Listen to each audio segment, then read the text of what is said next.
හයි කොහොමද ඔයාලට අද අපි බලමුද ග්‍රෑම් 500ක බටර් කේක් එකක් හදන විදිය.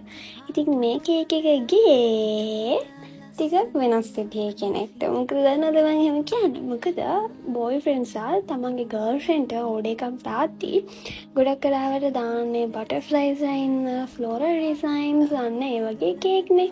ඉතින් මෙන්න මේ කේක් එක ස්පයිඩර්මෑන් තීම් එකට තමයි හැදුනේ.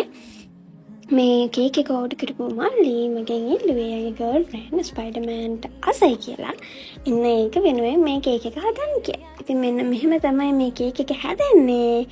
මම ඔයාලට කලින් වීඩියෝ එකක කිව්වා වාසනාවන්ත ගෑනු ළමයි ගැන. බෝයිස්ලා යාළගේ බර්ත්ඩේ වලට රෙඩි වෙන්නේ කොහමද කියලා.